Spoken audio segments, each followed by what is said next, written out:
अस्तु।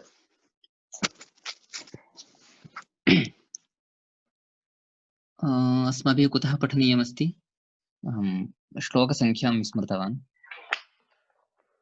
दशमः श्लोकः पठनीयः महोदय। ओ, पेज् नम्बर्? एकनिमिषम्।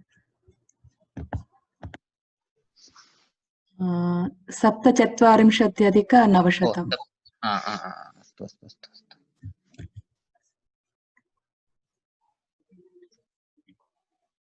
अस्तु अस्तु तर्हि आरम्भं कुर्मः। जयति पराशरसूनुः सत्यवती हृदयनन्दनो व्यासः यस्यास्य कमलगलितं वाङ्मयममृतं जगत् पिबति। तत्र सुवर्चाः इति कश्चित् ऋषिः।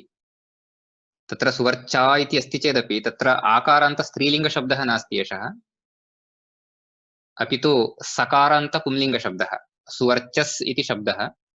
अतः सुवर्चाः इति प्रथमा विभक्तौ एकवचने भवति। सुवर्चाः, सुवर्चसौ, सुवर्चसः। सः वदति इदानीं यथास्य भार्या सावित्री तपसा च दमेन च आचारेण च संयुक्ता तथा जीवति सत्यवान्। इदानीं सत्यवान् जीवन् अस्ति वा न वा इति तस्य मातापित्रोः सन्देहः आसीत्, शङ्का आसीत्। तस्याः शङ्कायाः निवारणं कुर्वन् एषः सुवर्चाः इदानीं वदन् अस्ति सत्यवान् जीवति, अवश्यमेव सः जीवति। कुतः इति चेत् यथा, यथा इत्युक्ते यस्मात् कारणात्, अग्रे तथा इत्युक्ते तस्मात् कारणात् इति। यस्मात् कारणात् अस्य भार्या सावित्री तपसा च दमेन च आचारेण च संयुक्ता। सा तपसा संयुक्ता तथैव दमेन संयुक्ता। सा तपः आचरितवती, महत् तपः सा आचरितवती, अतः तपोबलं तस्याः अस्ति। इत्युक्ते तपसा सा पुण्यम् अर्जितवती। दमेन, दमः इत्युक्ते इन्द्रियनिग्रहः, शमः इत्युक्ते मनोनिग्रहः, दमः इत्युक्ते इन्द्रियनिग्रहः। अतः दमः अत्र दमेन इन्द्रियनिग्रहेण, आचारेण च सदाचारेण, एतेन च संयुक्ता सा अस्ति इति कारणेन तस्य बलात् सत्यवान् जीवति। अतः सत्यवतः विषये भवान् चिन्तामेव मा करोतु इति सः वदति। अपरः कश्चित् ऋषिः गौतमः इति, सः वदति। गौतम उवाच वेदाः साङ्गाः मयाधीतास्तपो मे सञ्चितं महत् कौमारब्रह्मचर्यं च गुरवोऽग्निश्च तोषिताः समाहितेन चीर्णानि सर्वाण्येव व्रतानि मे वायुभक्षोपवासश्च कृतो मे विधिवत्पुरा अनेन तपसा वेद्मि सर्वं परचिकीर्षितम् सत्यमेतन्निबोधध्वं ध्रियते सत्यवानिति। सः गौतमोऽपि वदति इदानीं मया वेदाः साङ्गाः मया अधीताः, तपो मे सञ्चितं महत्, मया साङ्गाः वेदाः अधीताः। तत्र न केवलं वेदाः अपि तु साङ्गाः वेदाः। इत्युक्ते वेदस्य षडङ्गानि यानि सन्ति, शिक्षा, व्याकरणं, छन्दः, निरुक्तं, ज्योतिषं, कल्पः इत्येवं षड् अङ्गानि यानि सन्ति, तैः षड्भिः अङ्गैः सह वेदाः चत्वारः अपि मया अधीताः। तथैव तपो मे सञ्चितं महत्, मया महत् तपः सञ्चितम्। इत्युक्ते महत् तपः आचर्य पुण्यम् अर्जितं मया, पुण्यस्य सञ्चयः कृतः, पुण्यस्य सङ्ग्रहः कृतः। कौमारब्रह्मचर्यं च गुरवः अग्निश्च तोषिताः। तथैव मया अन्यत् किमाचरितं, कौमारब्रह्मचर्यं। कौमारे ब्रह्मचर्यं कौमारब्रह्मचर्यम् इति। कौमारम् इत्युक्ते कुमारावस्था, टीनेज् इति वदन्ति खलु, तद्वयः। तस्मिन् वयसि मया सम्यक् ब्रह्मचर्यम् आचरितं, ब्रह्मचर्यं मया पालितं। तथैव गुरवः अग्निश्च तोषिताः। गुरवः तोषिताः इत्युक्ते मम आचारेण, मम सेवया गुरवः सर्वे सन्तुष्टाः। अग्निः अपि सन्तुष्टः। केन? होमद्वारा। होमद्वारा मया अग्निः तोषितः, सन्तोषितः, तर्पितः। अग्नेः तोषणं कथम् इत्युक्ते तत्र अग्निकार्यं कृत्वा अग्निहोत्रं कृत्वा तत्र हविः अर्पितं चेत् अग्निः सन्तुष्टः भवति। एवं तेन रूपेण अग्निः अपि मया तोषितः। समाहितेन चीर्णानि सर्वाण्येव व्रतानि मे। समाहितेन समाहितेन इत्युक्ते समाहितमनसा इत्यर्थः। समाहितम् इत्युक्ते शान्तियुक्तं समाधानयुक्तम् इति। समाहितेन इत्युक्ते समाहितेन मनसा इति तात्पर्यं स्वीकरणीयम्। एवञ्च समाहितेन मनसा मया इत्युक्ते एकाग्रतया सर्वाणि व्रतानि मया चीर्णानि, सर्वाणि व्रतानि मया आचरितानि। चीर्णानि इत्युक्ते व्रतानि आचरितानि। वायुभक्षोपवासश्च कृतो मे विधिवत् पुरा। मया वायुभक्षः कृतः। वायुभक्षः इत्युक्ते वायुभक्षणम् इति। तथैव उपवासः, निराहारः, निराहारव्रतम्, एतत् सर्वं मया कृतं। कथं विधिवत्, यथाविधि मया एतत् सर्वं कृतं। पुरा इत्युक्ते पूर्वं मया एतत् सर्वम् आचरितम्। अनेन तपसा वेद्मि सर्वं परचिकीर्षितम्। अनेन तपसा इत्युक्ते एतावत् तपः मया आचरितम् इति कारणेन एतावता तपसा सर्वं परचिकीर्षितं वेद्मि। परचिकीर्षितं यद्यदस्ति इत्युक्ते अन्येषां चिकीर्षितम्, अन्ये यद्यद् कर्तुमिच्छन्ति अथवा अन्ये किं कुर्वन्ति तत्सर्वम् अहं वेद्मि, जानामि। वेत्ति विदज्ञाने इति क्रियापदं वेत्ति वित्तः विदन्ति तस्य उत्तमपुरुषे एकवचनरूपं वेद्मि। एवञ्च परचिकीर्षितं सर्वं वेद्मि, मम तपोबलेन अहं सर्वं ज्ञातुं शक्नोमि। सत्यमेतन् निबोधध्वं ध्रियते सत्यवानिति। अतः तेन बलेन अहं वदन्नस्मि सत्यमेतत् निबोधध्वम्, एतत् सत्यं, निबोधध्वम्, निबोधध्वम् इत्युक्ते जानन्तु इति। तत्र निबोधध्वम् इति तत्र निबोधत इति वस्तुतः पाणिनीयप्रयोगः। यतोहि तत्र बोधति इति क्रियापदं भवति। तत् सदृशानि अन्यानि बहूनि क्रियापदानि सन्ति। तत्र बुधज्ञाने इति अन्यदेकं क्रियापदमस्ति, अन्यः एकः धातुः अस्ति, तस्य रूपं बुध्यते इति भवति। किन्तु अत्र बुध्यते इत्यस्य तु बुध्यतां, बुध्येतां, बुध्यन्तां, बुध्यस्व, बुध्येतां, बुध्यध्वम् इति भवति लोट्लकारे मध्यमपुरुषे बहुवचने बुध्यध्वम् इति। अत्र बोधध्वम् इति अस्ति। इत्युक्ते बोधति इति वस्तुतः पाणिनिना पठितः धातुः, इत्युक्ते धातोः लट्लकाररूपं तथा भवति। सः परस्मैपदी अस्ति, किन्तु अत्र आत्मनेपदीरूपेण प्रयोगः कृतः, आर्षप्रयोगः। अत्र मया एषः आर्षप्रयोगः, एषः पाणिनीयप्रयोगः इति किमर्थं मया वक्तव्यं भवति इत्युक्ते इदानीम् अत्र निबोधध्वम् इति अस्ति इति एतद् दृष्ट्वा यदि वयम् अस्माकं वाक्ये प्रयोगं कर्तुम् इच्छामः तर्हि अस्माभिः तत्र पाणिनीयक्रमः अथवा पाणिनीयपरम्परा अनुसर्तव्या भवति। तस्यां परम्परायां यथा तत्र रूपं निर्दिष्टमस्ति तथा अस्माभिः अपि प्रयोक्तव्यं। ते नियमाः अस्माभिः पालनीयाः। रामायणे महाभारते च एवम् आर्षप्रयोगाः भवन्ति। तत्र तु दोषः इति वयं वक्तुं न शक्नुमः। ते पाणिनेः अपि पूर्वे ऋषयः इति कारणेन तत्तु भवितुमर्हति। अतः अस्माभिः यदा प्रयोगः क्रियते तदानीं ज्ञातव्यम् अत्र अस्माभिः निबोधत इति प्रयोगः करणीयः इति, तावदेव। ध्रियते सत्यवान् इति। सः किं सत्यं वदति? सः सत्यवान् ध्रियते इति। ध्रियते इत्युक्ते जीवति इति। इतोपि प्राणधारणं कुर्वन्नस्ति, न मृतः सः इति। सत्यवान् इतोपि न मृतः, इतोपि प्राणधारणं कुर्वन्नस्ति। सत्यवान् इतोपि ध्रियते इति।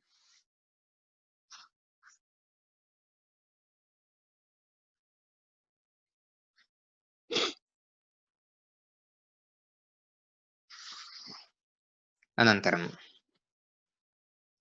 शिष्यः उवाच। शिष्यः इति अन्यः कश्चित् तत्र कदाचित् गौतमस्य शिष्यः स्यात्, प्रायः गौतमस्य शिष्यः एव। उपाध्यायस्य मे वक्त्रात् यथा वाक्यं विनिसृतं नैव जातु भवेन्मिथ्या तथा जीवति सत्यवान्। मम उपाध्यायस्य वक्त्रात्, वक्त्रम् इत्युक्ते मुखम्, मम उपाध्यायस्य मे वक्त्रात्, उपाध्यायस्य मम उपाध्यायस्य वक्त्रात् यथा वाक्यं विनिसृतं, यथा वाक्यं निर्गतं नैव जातु भवेन्मिथ्या, न कदापि तत् मिथ्या भवति। इत्युक्ते सर्वदा तत् सत्यमेव भवति, कदापि तत् मिथ्या नैव भवति। तथा जीवति सत्यवान्, तेन कारणेन सत्यवान् जीवति इति। तत्र विद्यमानाः अन्येऽपि ऋषयः इदानीं तदेव वदन्ति। यथा अस्य भार्या सावित्री सर्वैरेव सुलक्षणैः अवैधव्यकरैर्युक्ता तथा जीवति सत्यवान्। तेऽपि सर्वे इदानीं तत्र दृढं वदन्तः सन्ति। यथा अस्य भार्या सावित्री सर्वैरेव सुलक्षणैः अवैधव्यकरैः युक्ता। अस्य भार्या सावित्री, सत्यवतः भार्या सावित्री सर्वैः सुलक्षणैः, शोभनैः लक्षणैः, उत्तमैः लक्षणैः युक्ता अस्ति, तथैव अवैधव्यकरैः युक्ता। इत्युक्ते अवैधव्यकरैः सुलक्षणैः इति एवम् अन्वयः करणीयः। अवैधव्यम् इत्युक्ते वैधव्यराहित्यम्, इत्युक्ते तस्याः कदापि वैधव्यं न भवति।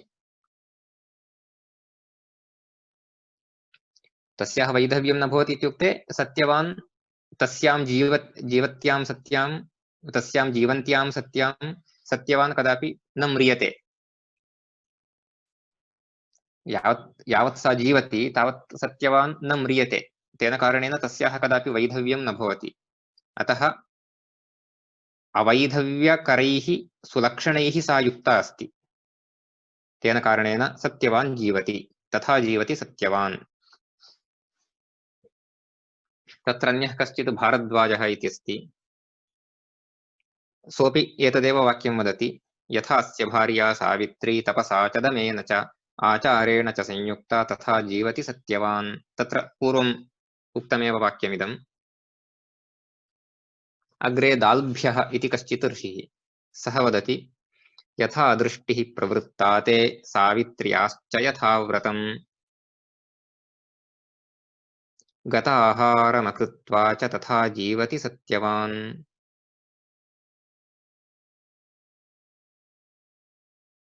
एतेन इदानीं दृष्टिः प्राप्ता अस्ति, तदेव उद्दिश्य सः दाल्भ्यः वदन् अस्ति। यथा दृष्टिः प्रवृत्ता ते सावित्र्याश्च यथा व्रतम्। इदानीं भवतः दृष्टिः प्रवृत्ता अस्ति। दृष्टिः प्रवृत्ता इत्युक्ते दृष्टिशक्तिः इदानीं पुनः प्राप्ता अस्ति भवता। तदेकं लक्षणम्, इत्युक्ते सत्यवान् जीवति इत्यत्र तदेकं सूचकम्। भवतः दृष्टिः कथं प्राप्ता इति चेत् सावित्र्याः व्रतकारणेन। सावित्र्याश्च यथा व्रतं, सावित्र्याः व्रतकारणेन एतत् जातं। गताहारमकृत्वा च, गता आहारमकृत्वा च।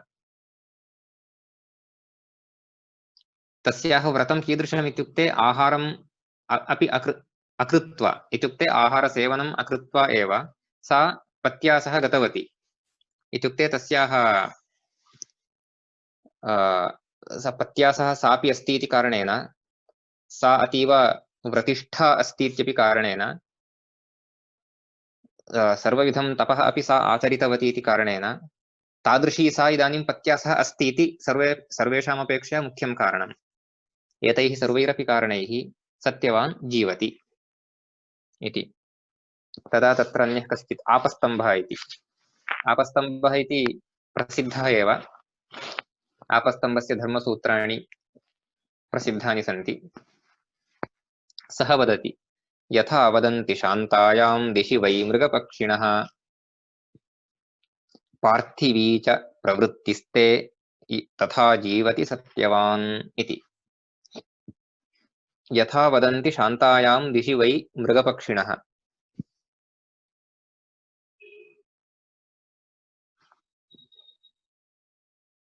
तत्र मृगपक्षिणः शान्तायां दिशि यथा वदन्ति, तत्र दिक् शान्ता अस्ति। एवं शान्तायां दिशि मृगपक्षिणः वदन्ति यथा वदन्ति इत्युक्ते येन रूपेण मृगपक्षिणः तत्र शब्दं कुर्वन्तः सन्ति। वदन्ति इत्युक्ते शब्दं कुर्वन्ति इति।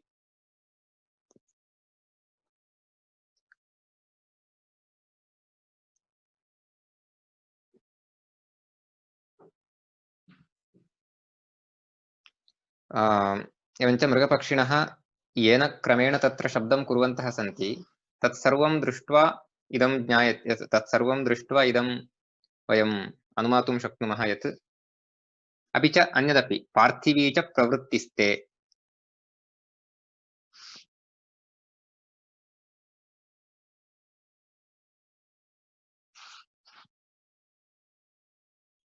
भवतः तव पार्थिवी प्रवृत्तिः दृश्यते इत्युक्ते इदानीं भवतः प्रवृत्तिः पार्थिवी प्रवृत्तिः। पार्थिवः इत्युक्ते राजा इत्यर्थः।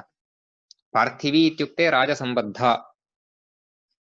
एवञ्च राजसम्बद्धा प्रवृत्तिः या दृश्यते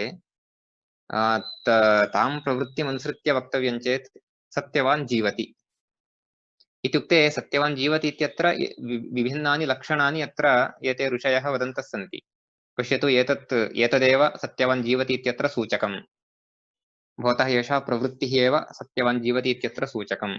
भवतः स्नुषा, तन्नाम सावित्री, सा व्रतानि कृतवती, कठिनान्यपि व्रतानि सा कृतवती, आचरितवती, तथैव तपः आचरितवती। एवम् आहारमप्य कृत्वा इदानीं पत्या सह सापि गतवती, सा पत्या सह अस्ति, सत्यवता सह साप्यस्ति इत्येतत् सर्वमपि सत्यवान् जीवति इत्यस्य सूचकमस्ति। अनन्तरं धौम्य उवाच। धौम्यः इति अपरः कश्चित् ऋषिः। अत्र बहूनां ऋषीणां नामानि आगच्छन्ति इदानीं, यतोहि तत्र आश्रमे विद्यमानाः एते सर्वे। सर्वैर्गुणैरुपेतस्ते यथा पुत्रो जनप्रियः दीर्घायुर्लक्षणोपेतस्तथा जीवति सत्यवान्। ते पुत्रः, तव पुत्रः सर्वैः गुणैः उपेतः, सर्वैः गुणैः युक्तः, तथा जनप्रियः। सर्वे जनाः तम् इच्छन्ति, सर्वे जनाः तं प्रीणन्ति, तेन कारणेन सः जनप्रियः अस्ति। दीर्घायुः लक्षणोपेतः, सः दीर्घायुरप्यस्ति, लक्षणोपेतः अस्ति। लक्षणोपेतः इत्युक्ते लक्षणसम्पन्नः इत्युक्ते कश्चित् पुरुषः अस्ति चेत् तस्य यानि लक्षणानि तत्र शास्त्रे उक्तानि तैः सर्वैः लक्षणैः सः युक्तः अस्ति। तत्र पुरुषलक्षणानि, स्त्रीलक्षणानि इति यथा शास्त्रे उक्तानि तद्वदेव एषः सत्यवान् अपि तैः लक्षणैः युक्तः अस्ति। तेन कारणेन तथा जीवति सत्यवान्।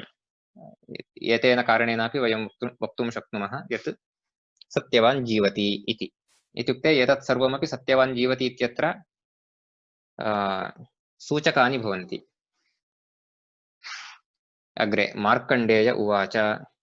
एवमाश्वासितस्तैस्तु सत्यवाग्भिः तपस्विभिः तांस्तान् विगणयन् सर्वांस्ततः स्थिर इवाभवत्। तैः एवम् आश्वासितः तु, इदानीं एषः द्युमत्सेनः, सत्यवतः पिता द्युमत्सेनः एवं रीत्या तत्रत्यैः सर्वैरपि मुनिभिः आश्वासितः। आश्वासितः इत्युक्ते धैर्यं दापितः। सर्वेपि तस्मै एवं रीत्या धैर्यं दत्तवन्तः। धैर्ययुक्त तत्र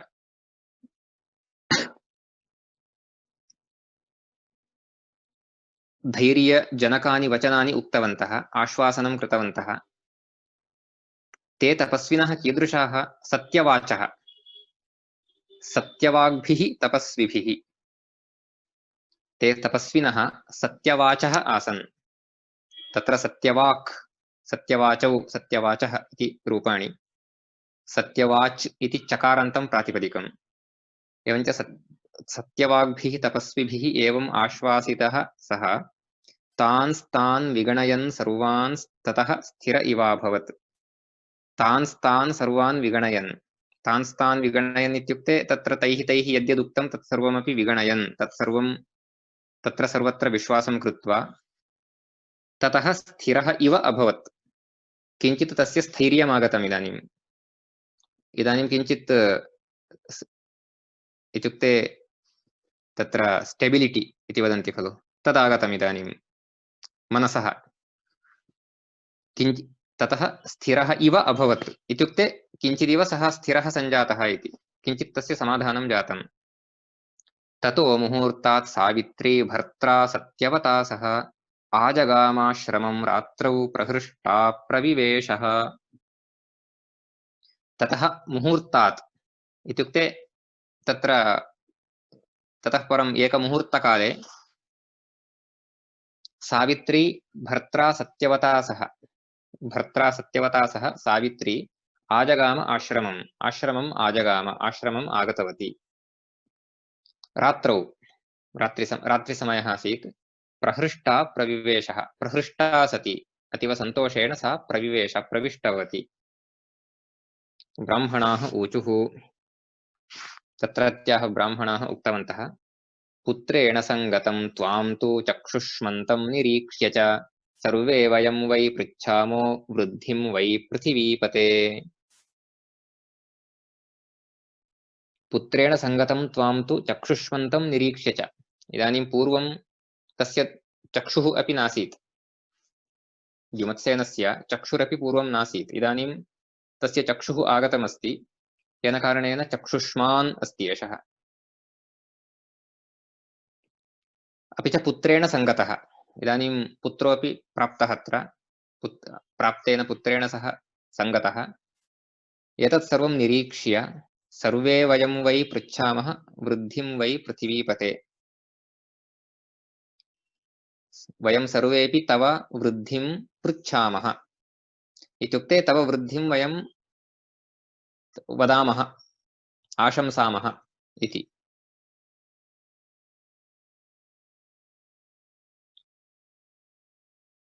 समागतेन पुत्रस्य सावित्र्या दर्शनेन च चक्षुषश्चात्मनो लाभात् त्रिभिर्दृष्ट्या विवर्धसे। त्रिभिः दिष्ट्या विवर्धसे। इदानीं भवतः अभ्युदयः भवति इत्यत्र त्रीणि कारणानि इत्युक्ते, अथवा त्रीणि कारणानि इति न, त्रीणि सूचकानि। कानि कानि? समागतेन पुत्रस्य समागमः, पुत्रः इदानीं समागतः अस्ति। सावित्र्याः दर्शनेन च, सावित्र्याः अपि दर्शनं प्राप्तं। चक्षुषश्च आत्मनः लाभात्, आत्मनः चक्षुः अपि प्राप्तमस्ति। इत्युक्ते इदानीं भवान् चक्षुष्मान् अपि अस्ति।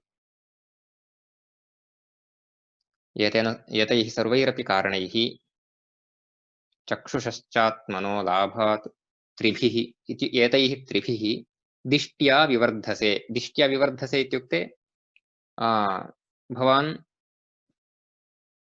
भवतः उन्नतिः भवति, भवतः प्रगतिः भवति, भवतः अभ्युदयः भवति।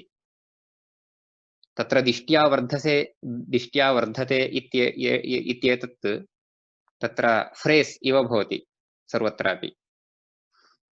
इत्युक्ते भवतः मङ्गलं भविष्यति, कल्याणं भविष्यति इति तात्पर्यम्। सर्वैरस्माभिरुक्तं यत् तथा तन्नात्र संशयः भूयो भूयः समृद्धिस्ते क्षिप्रमेव भविष्यति। अस्माभिः सर्वैरपि उक्तं यत् तथा तत् नात्र संशयः। किं? भवतः समृद्धिः भवति इति अस्माभिः भूयो भूयः उक्तं। तेन कारणेन अत्र न कोऽपि संशयः। समृद्धिस्ते भूयो भूयः, भूयो भूयः इत्युक्ते पुनः पुनः इति। तव समृद्धिः अथवा पुनः पुनः इति एकः अर्थः, अथवा निरन्तररूपेण क्षिप्रमेव भविष्यति, अतिशीघ्रमेव भवतः सर्वविधा समृद्धिः भविष्यति। ततो अग्निं तत्र संज्वाल्य द्विजास्ते सर्व एव हि उपासाञ्चक्रिरे पार्थ द्युमत्सेनं महीपतिम्।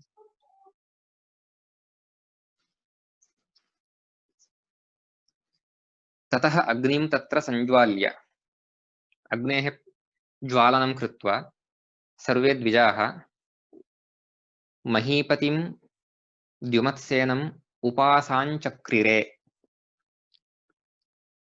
महीपतेः महीपतेः द्युमत्सेनस्य उपासनां ते कृतवन्तः।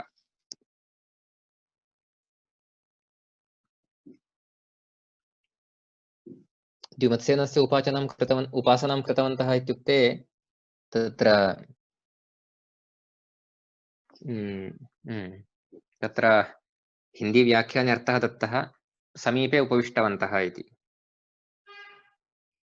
यतोहि तत्र उपासाञ्चक्रिरे इति यत् क्रियापदमस्ति, उपासाञ्चक्रिरे इति, उपास्ते इत्यस्य लिट्लकारे प्रथमपुरुषे बहुवचनान्तं रूपम्, उपासाञ्चक्रे, उपासाञ्चक्राते, उपासाञ्चक्रिरे इति। तत्र उपास्ते इति क्रियापदम्। उपास्ते इत्युक्ते समीपे उपविशति इति। आस्ते इत्युक्ते उपविशति, उप इत्यस्य समीपार्थे अस्ति खलु प्रयोगः, अतः उप आस्ते, उपास्ते समीपे उपविशति इति।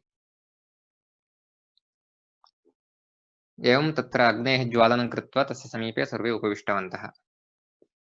शैब्या च सत्यवांश्चैव सावित्री चैकतस्थिताः सर्वैस्तैरभ्यनुज्ञाता विशोकाः समुपाविशन्। शैब्या, शैब्या इत्युक्ते द्युमत्सेनस्य पत्नी। अत्रापि पुनः तस्याः नाम किम् इति नोच्यते, सा कुत्रत्या इत्येव उच्यते। तत्र शैब्या इत्युक्ते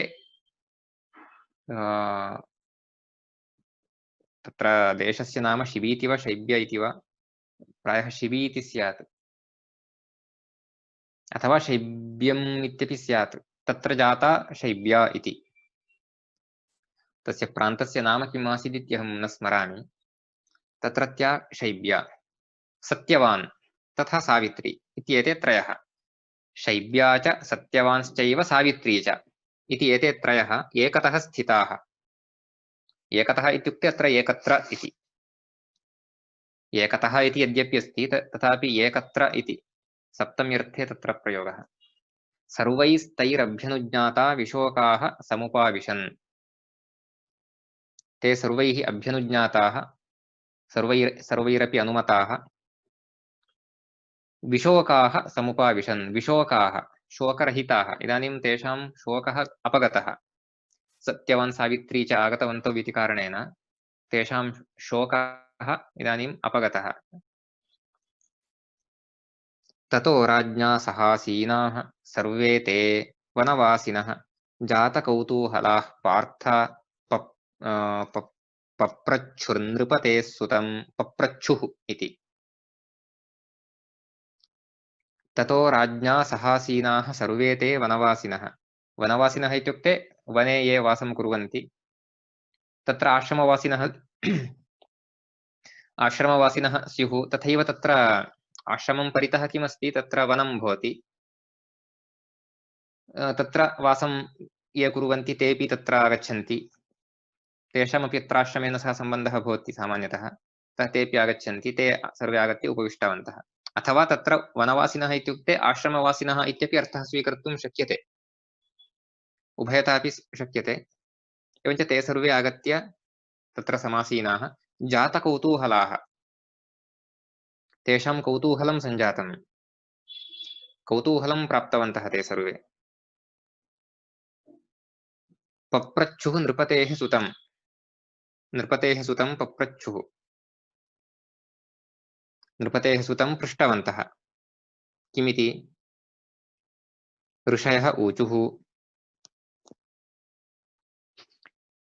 प्रागेव नागतं कस्मात् सभार्येण त्वया विभो विरात्रे चागतं कस्मात् कोऽनुबन्धस्तवाभवत् प्रागेव नागतं कस्मात् इत्युक्ते एते इदानीं तत्र वने किं प्रवृत्तमिति न जानन्ति तत्र सत्यवतः आयुः समाप्तमासीत् यमेन तस्य प्राणाः नीताः अथवा तस्य प्राणाः नीयमानाः आसन् किन्तु सावित्री स्वपातिव्रत्यप्रभावेण यमेन सह संवादं कृत्वा तं जीवितवती इत्येतत् सर्वं ते न जानन्ति अतः ते पृच्छन्ति प्रातः गतवान् खलु तत्र फलानि काष्ठानि च आहर्तुं शीघ्रमेव किमर्थं भवन्तौ नागतवन्तौ किमर्थं एतावान् विलम्बः कृतः इति प्रागेव नागतं कस्मात् कस्मात् इत्युक्ते कस्मात् कारणात् प्रागेव नागतं पूर्वमेव इत्युक्ते सूर्यास्तात् पूर्वमेव किमर्थं नागतं भवद्भ्यां सभार्येण त्वया विभो सभार्येण त्वया प्रागेव कस्मात् नागतं विरात्रे चागतं विरात्रः इत्युक्ते तत्र विशिष्टा रात्रिः विरात्रः इति अव्ययेन सह एवं प्रयोगसमये तत्र अव्ययेन सह विगता रात्रिः विरात्रः इति तत्र रात्रिशब्दस्य प्रयोगे सति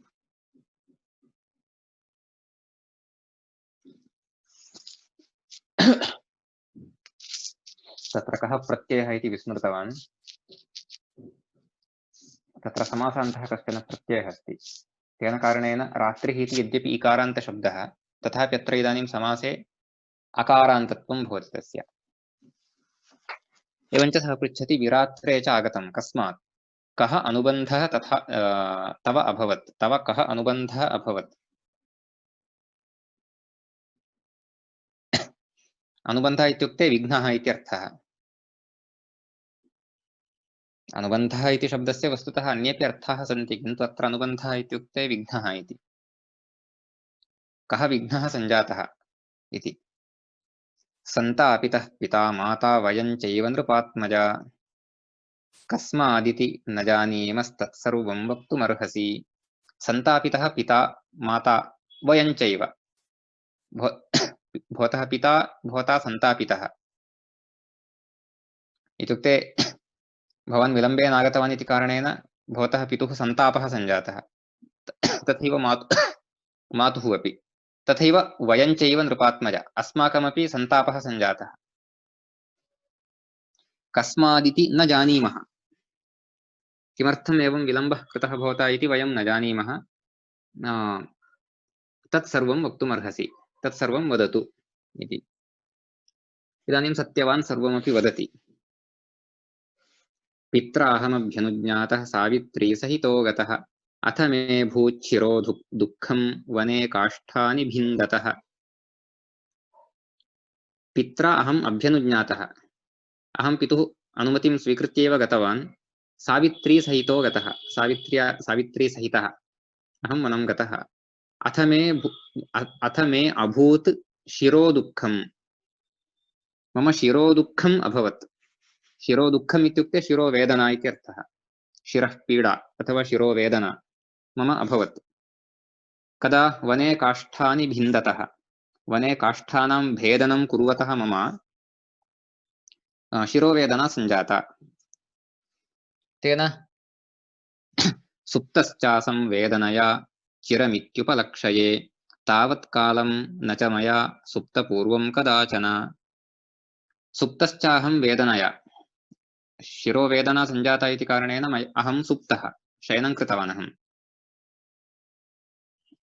सुप्तश्चाहं वेदनया चिरम् इति उपलक्षये चिरम् इत्युक्ते दीर्घकालं प्रायः दीर्घकालम् अहं सुप्तः इति उपलक्षये इति एवं चिन्तयामि। तावत् कालं न च मया सुप्तपूर्वं कदाचन। पूर्वं कदापि मया तावत् कालं शयनं न कृतं, निद्रा न कृता। सर्वेषामेव भवतां सन्तापो मा भवेदिति अतो विरात्रागमनं नान्यदस्ति इह कारणम्। अतः अहं वस्तुतः चिन्तितवान् आसम् अद्य रात्रौ तत्रैव निद्रां कृत्वा श्वः प्रातः उत्थाय आगमिष्यामि इति। किन्तु भवतां सर्वेषां सन्तापः मा भवेत् इत्युक्ते सन्तापः मा भवतु इति धिया इत्येवं विचिन्त्य अहम् अतः विरात्रागमनं मया कृतं। विरात्रे आगमनम् इत्युक्ते एवं रात्रिकाले आगमनं मया कृतं। नान्यदस्ति इह कारणम्, अन्यत् अत्र अन्यत् किमपि कारणं नास्ति।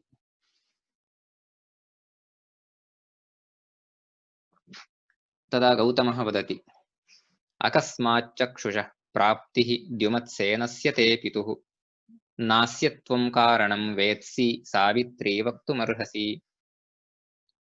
अकस्मात् चक्षुषः प्राप्तिः द्युमत्सेनस्य ते पितुः, तव पितुः द्युमत्सेनस्य अकस्मात् चक्षुषः प्राप्तिः। अकस्मात् इत्युक्ते तत्र किमपि कारणं वयं न पश्यामः, किं कारणमिति न ज्ञायते। एवमेव तत्र अनिरीक्षिततया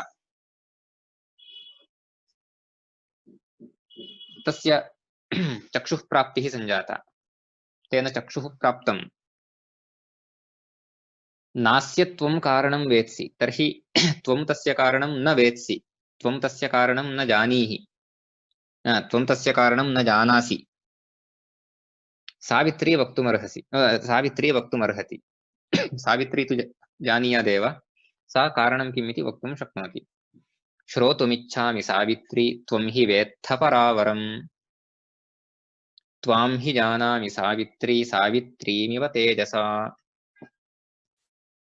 हे सावित्री, त्वं हि वेत्थ परावरम्,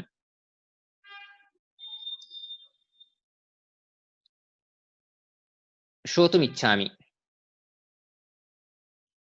तत्र परम् इत्युक्ते अग्रे यद् भविष्यति तत्, अवरम् इत्युक्ते पूर्वं यद् जातं तत् इति एवम् अर्थः तत्र व्याख्यानानुसारं कल्पनीयः। एवञ्च परावरं त्वं वेत्थ, परावरं भवती जानाति। वेत्थ इति अत्र पूर्वं यत् वेत्ति इति क्रियापदं यदस्माभिः दृष्टं तस्यैव, तस्य लोट्लकारे मध्यमपुरुषे बहुवचनान्तं रूपम्। वेत्तु वित्तां विदन्तु विद्धि वित्तं, न क्षम्यताम्, अत्र वेत्थ इति वेत्ति वित्तः विदन्ति वेत्सि,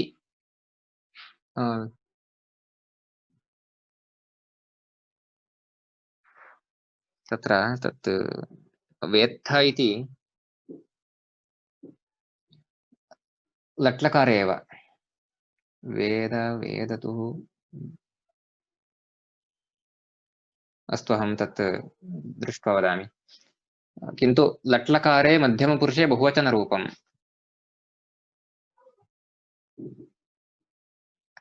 अतः भवती परावरं सर्वमपि जानाति। त्वां हि जानामि सावित्री सावित्रीमिव तेजसा, त्वां तेजसा सावित्रीम् इव वयं जानीमः इत्युक्ते त्वं तेजसा सावित्री इव इति वयं जानीमः। सावित्री इति अत्र सावित्री देवी, गायत्री सावित्री सरस्वती इति सन्ति खलु देव्यः, तत्र सावित्री इति सा देवी। तेजसी भवती सावित्र्या समाना अस्ति इति वयं जानीमः। त्वमत्र हेतुं जानीषे तस्मात् सत्यं निरुच्यताम्। अत्र हेतुं त्वं जानीषे। इदानीं द्युमत्सेनेन दृष्टिशक्तिः प्राप्ता, अपि च एतत् सर्वं यत् सञ्जातं तस्य हेतुं त्वं जानीषे। तस्य किं कारणमिति भवती तु जानात्येव, अतः सत्यं निरुच्यताम्।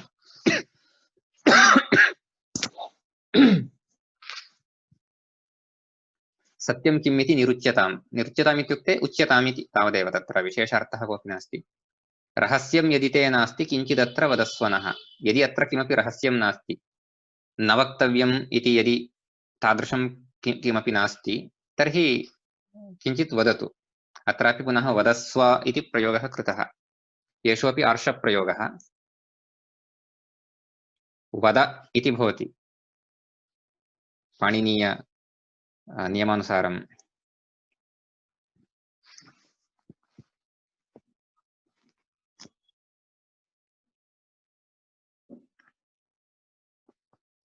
अतः तत्र किं प्रवृत्तम् इति कृपया वदतु इति ते वदन्तः सन्ति।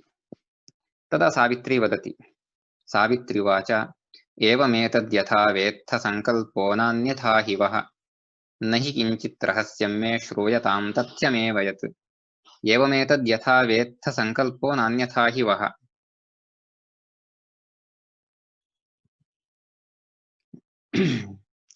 तत्र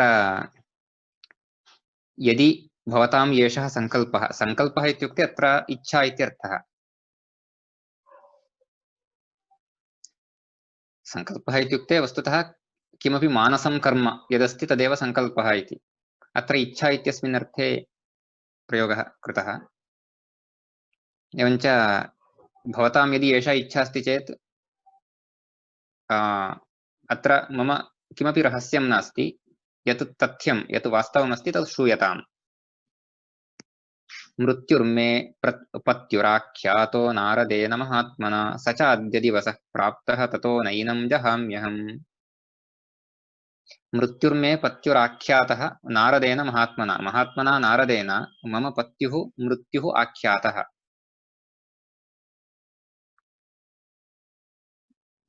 मृत्युः आख्यातः इत्युक्ते मृत्युविषये इत्युक्ते मम पत्युः मरणं भविष्यति इति, कदा भविष्यति, कथं इति तद्विषये नारदेन उक्तम्। इत्युक्ते अल्पे वयसि एव मम भर्तुः मृत्युः भविष्यति इति नारदेन, महर्षिणा नारदेन उक्तमस्ति। स च अद्य दिवसः प्राप्तः, नै ततः नै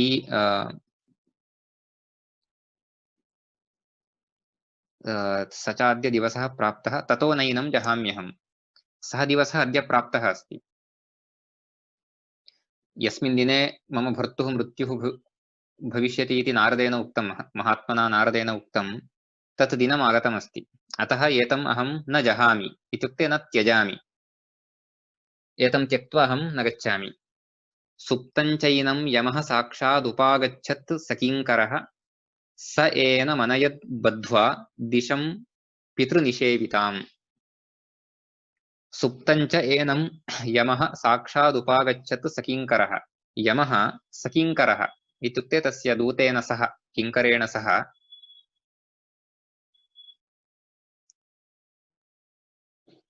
साक्षात् उपागच्छत्। साक्षादेव आगतवान्। उपागच्छत् इत्युक्ते समीपे आगतवान् इत्यर्थः। सः एनम् अनयत् बद्ध्वा, सः एनं बद्ध्वा अनयत्, एतस्य बन्धनं कृत्वा सः नीतवान्। कुत्र? पितृनिषेवितां दिशं। पितृनिषेविता दिक् इत्युक्ते दक्षिणादिक्। तत्र पितॄणां दिक् इति एवं दक्षिणादिक् उच्यते। इत्युक्ते दक्षिणां दिशम् उद्दिश्य यमः गतवान् एतस्य प्राणान् स्वीकृत्य।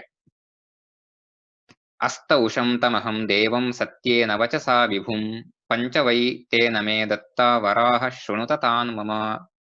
अस्तौषं तमहं देवं, तं देवम् अहम् अस्तौषम्। अस्तौषम् इत्युक्ते स्तुतिं कृतवती इति। स्तौति इति क्रियापदम्, इत्युक्ते लट्लकारे तस्य रूपं भवति स्तौति, स्तुतिं करोति इत्यर्थः। स्तौति, स्तुतः, स्तुवन्ति इति रूपाणि। तस्य लुङ्लकाररूपम् एतत् अस्तौषम् इति। अस्तौषीत्, अस्तौष्टामस्तौषुः, अस्तौषीः, अस्तौष्टम्, अस्तौष्ट, अस्तौषम्, अस्तौष्व, अस्तौष्म इति एवं तस्य रूपाणि।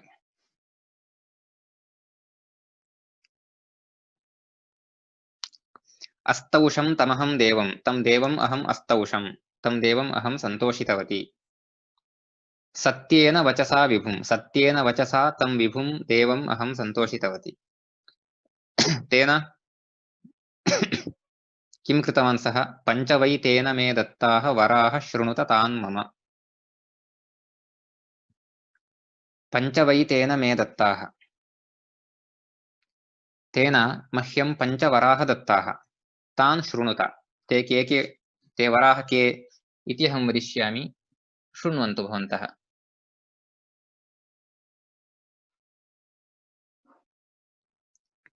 चक्षुषी च स्वराज्यं च द्वौ वरौ श्वशुरस्य मे, लब्धं पितुः पुत्रशतं पुत्राणां चात्मनः शतम्। चक्षुषी च स्वराज्यं च द्वौ वरौ श्वशुरस्य मे, मम श्वशुरस्य कृते द्वौ वरौ अहं पृष्टवती। एकः वरः तस्य चक्षुषः प्राप्तिः भवतु इति। द्वितीयं स्वराज्यं, तस्य राज्यं पुनः लभ्यताम् इति एतौ श्वशुरस्य कृते एतौ द्वौ वरौ। ततः परं लब्धं पितुः पुत्रशतं पुत्राणां च आत्मनः शतम्। अनन्तरं मम पितुः कृते शतं पुत्राः जायन्ताम् इति एकं वरं पृष्टवती। पुनः तेषां पुत्राणामपि पुत्रशतम्, इत्युक्ते 100 पुत्राः जायन्ताम् इति। एवं मया तत्र चत्वारः वराः सञ्जाताः। पञ्चमवररूपेण चतुर्वर्षशतायुर्मे भर्ता लब्धश्च सत्यवान्। चतुर्वर्षशतायुः, चतुर्वर्षशतम् इत्युक्ते 400 वर्षाणि, 400 इयर्स्। 400 वर्षाणि मम पत्युः आयुः इदानीं प्राप्तमस्ति। मम पतिः सत्यवान् 400 वर्षाणाम् आयुः प्राप्तवान् अस्ति। भर्तुर्हि जीवितार्थं तु मया चीर्णं त्विदं व्रतम्। भर्तुः जीवितार्थं मया इदं व्रतं चीर्णम्, मया एतद् व्रतम् आचरितं। किमर्थं? भर्तुः जीवितार्थं, पतिः जीवितः भवतु इति मया पूर्वम् एतत् सर्वं व्रतम् आचरितमासीत्। एतत् सर्वं मया ख्यातं कारणं विस्तरेण वः, यथावृत्तं सुखोदर्कम् इदं दुःखं महन् मम। एतत् सर्वं मया आख्यातं कारणं विस्तरेण वः, एतत् सर्वं कारणं मया विस्तरेण आख्यातं। यथावृत्तं सुखोदर्कं, यथावृत्तं यथा प्रवृत्तं तथैव मया सर्वम् आख्यातं। तत् कीदृशं? सुखोदर्कं। सुखोदर्कम् इत्युक्ते तत्र व्याख्याने उक्तमस्ति तस्य अन्तिमं फलं सुखं भविष्यति इति। तादृशम् इदं दुःखं महन् मम इत्युक्ते मम इदं यत् दुःखमस्ति एतस्य अन्तिमफलरूपेण सुखमेव प्राप्तम्। एतावत्पर्यन्तं मम यत् दुःखमासीत् तस्य अन्तिमफलरूपेण सुखमेव प्राप्तमस्ति। निमज्जमानं व्यसनैः छन्दः भिन्नमस्ति अत्र।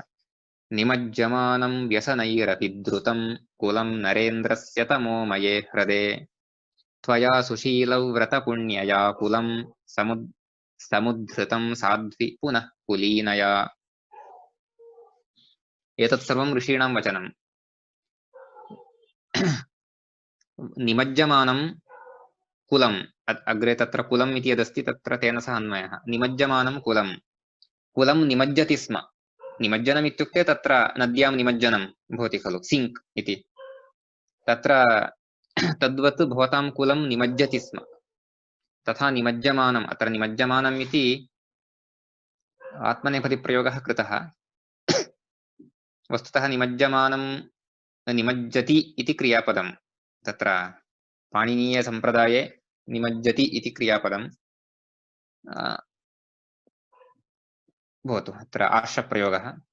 पुनः व्यसनैः अभिद्रुतं, व्यसनैः नष्टं। व्यसनम् इत्युक्ते दुःखं। तेन दुःखेन अभिद्रुतं, दुःखेन प्लावितं। दुःखे निमग्नं तादृशं नरेन्द्रस्य कुलं तमोमये हृदे कुत्र अभिद्रुतं व्यसनैः इत्युक्ते दुःखैः कुत्र अभिद्रुतं तमोमये हृदे अंधकाररूपे हृदे हृदः इत्युक्ते जलाशयः अंधकारयुक्ते हृदे नरेन्द्रस्य कुलं तत्र एवं निमग्नमासीत् त्वया सुशीलव्रतपुण्यया कुलं समुद्धृतं साध्वी पुनः कुलीनया त्वया त्वं कुलीना असि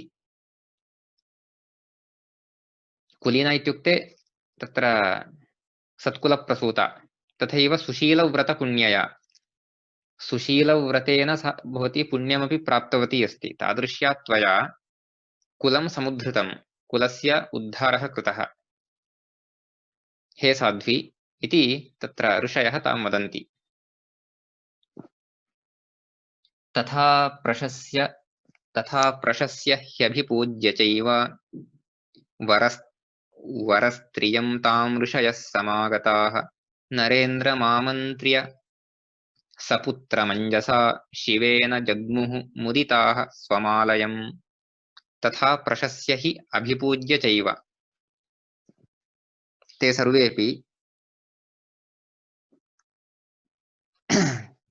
ते सर्वेपि ऋषयः तत्र समागताः सर्वे ऋषयः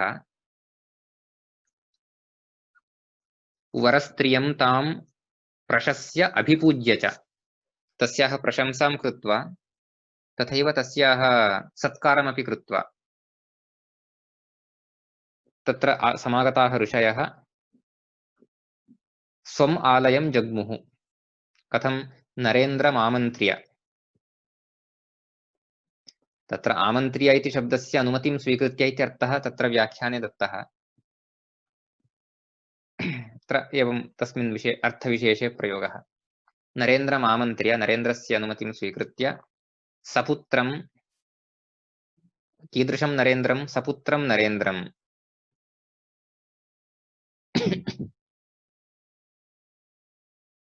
अंजसा शिवेन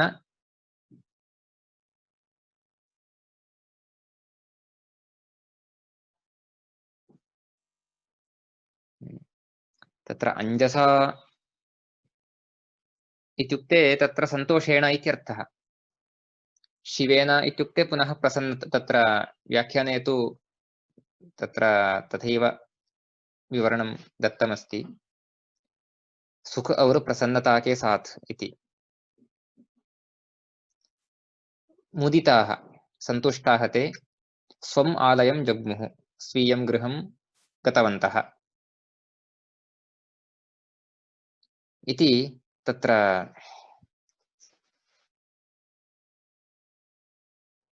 सत्यवतः पुनः प्रत्यागमनं तस्य प्राणप्राप्तिः इति एतत् प्रकरणं समाप्तम् अत्र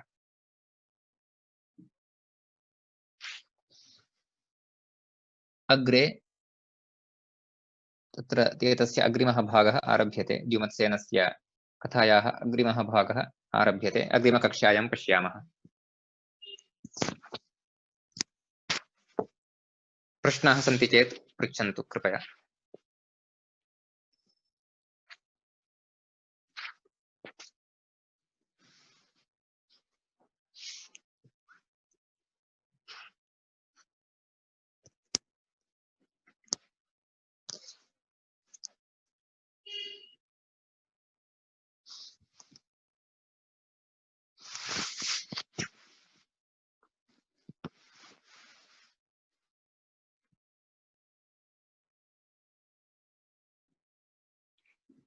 अद्य जनाः न्यूनाः सन्ति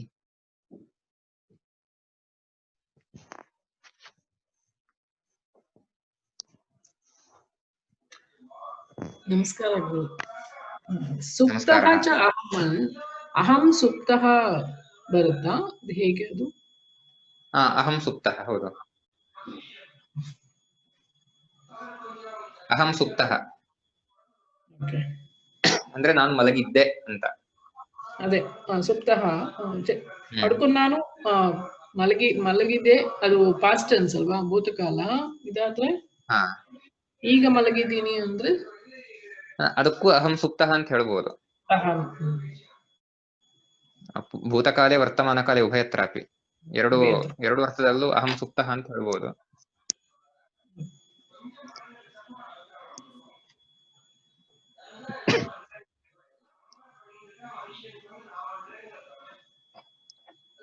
ಇವು ದಿಷ್ಟ್ಯಾ ಪದ್ಧತೆ ಅಂತ ಹೇಳಿದ್ರಿ, ಅಂದ್ರೆ ಮಂಗಳ ಉಂಟಾಗಲಿ ಅಂತನಾ ಅತ್ರ? ದಿಷ್ಟ್ಯಾ ವರ್ಧಸೆ ಅಂತ. ದಿಷ್ಟ್ಯಾ ವರ್ಧಸೆ ಇತಿ ಏತತ್ ಬಹುತ್ರ ಯಶಃ ಪ್ರಯೋಗ ಆಗಚ್ಚತಿ. ತುಂಬಾ ಕಡೆ ಬರುತ್ತೆ ಈ ಪ್ರಯೋಗ.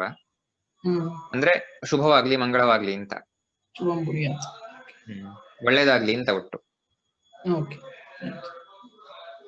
ಮಂಗಲಂ ಭವತು ಶುಭಂ ಭವತು ಇತ್ಯರ್ಥಃ ದಿಷ್ಟ್ಯಾ ವರ್ಧಸೆ ಇತ್ಯಸ್ಯ.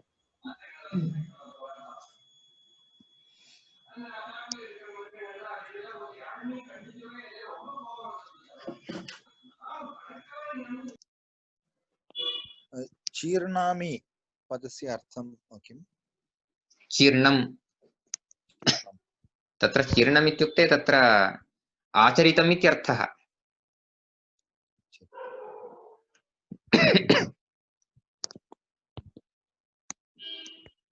तत्र चीर्यति चीर्यते इति वा चीर्यति इति वा तत्र आत्मनेपदी वा परस्मैपदी वा इति न स्मरामि. मूलं क्रियापदम्. आचर्यते इत्यर्थः.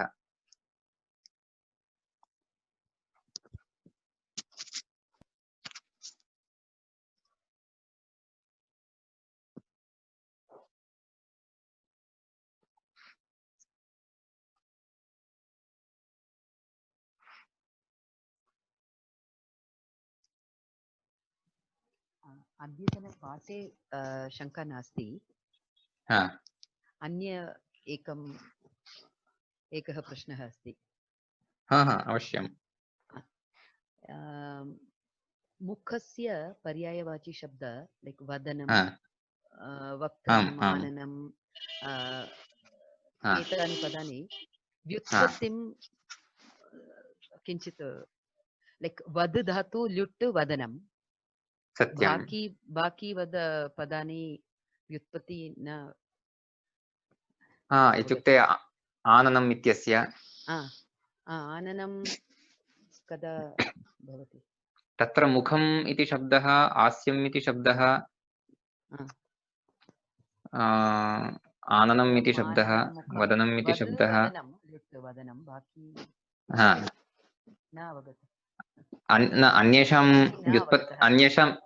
अन्येषां व्युत्पत्तिः मयापि द्रष्टव्या. अहमपि इदानीं न स्मरामि, अथवा न स्मरामि इति न, अहं तस्य व्युत्पत्तिं न दृष्टवान् कदापि. No, because I couldn't get it. I didn't know how to vadanam, but vachanam lyut padam va. न वदधातुः एव अस्ति खलु. वदनं वद ल्युट् वदनं ಲೈಕ್ सत्यं. ವಕ್ತ್ರಂ ಅದೇಂಗ್ ಬಂದಿದೆ ಗೊತ್ತಾಗ್ತಾ ಇಲ್ಲ. must be something vach ವ್ಯಕ್ತಾಯಾಂ ವಾಚಿ something. वक्त्रं न, तत्र वक्त्रम् इति कदाचित् वचधातोः आगतम् इत्युक्ते तत् वचधातोः निष्पन्नः शब्दः स्यात्. किन्तु तदेव तत्र दृष्ट्वा एव मया वक्तव्यं भवति.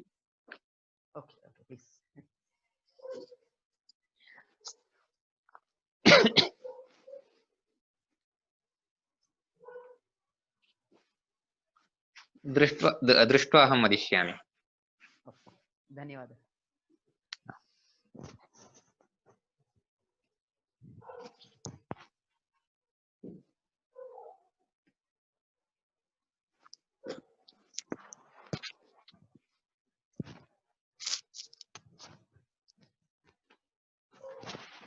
अन्य कापि शङ्का नास्ति इदानीं?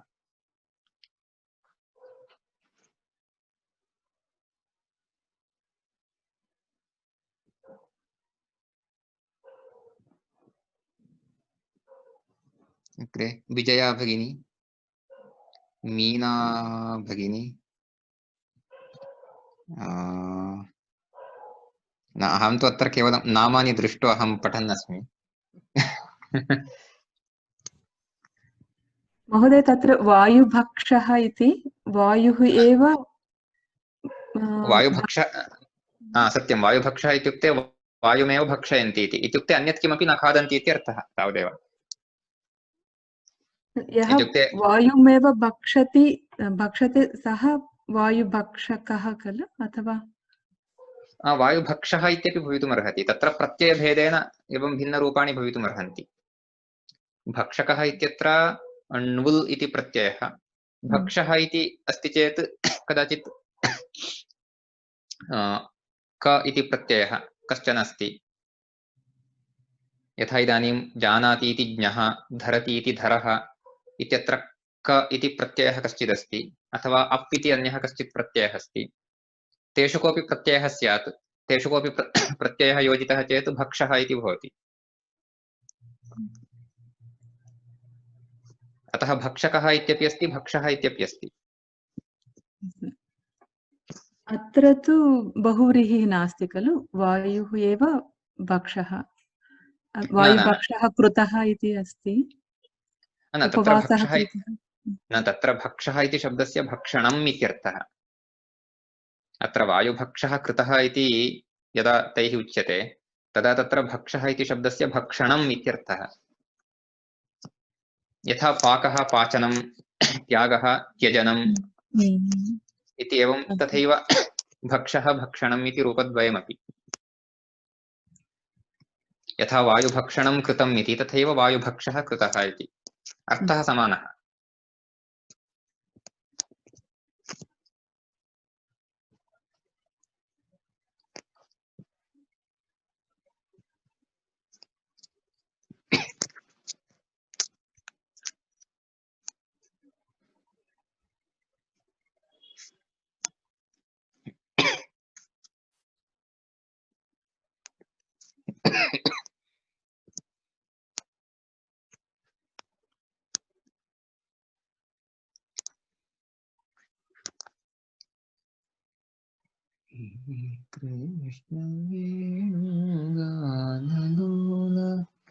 त्रिभुवनपाल।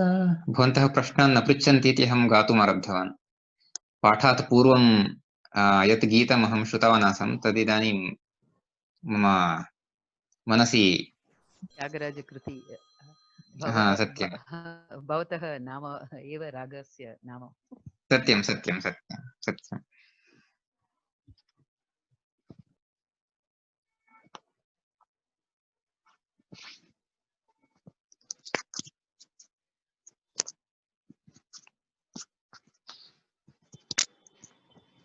अस्तु महोदय, सम्यक्। तर्हि अग्रिमसप्ताहे मिलामः। शान्तिमन्त्रम् उक्त्वा समापयामि। सर्वे भवन्तु सुखिनः, सर्वे सन्तु निरामयाः, सर्वे भद्राणि पश्यन्तु, मा कश्चित् दुःखभाग् भवेत्। ॐ शान्तिः शान्तिः शान्तिः। शुभरात्रिः सर्वेभ्यः। शुभरात्रि। धन्यवादः महोदय। शुभरात्रिः महोदय। शुभरात्रिः। शुभरात्रिः। शुभरात्रिः। नेट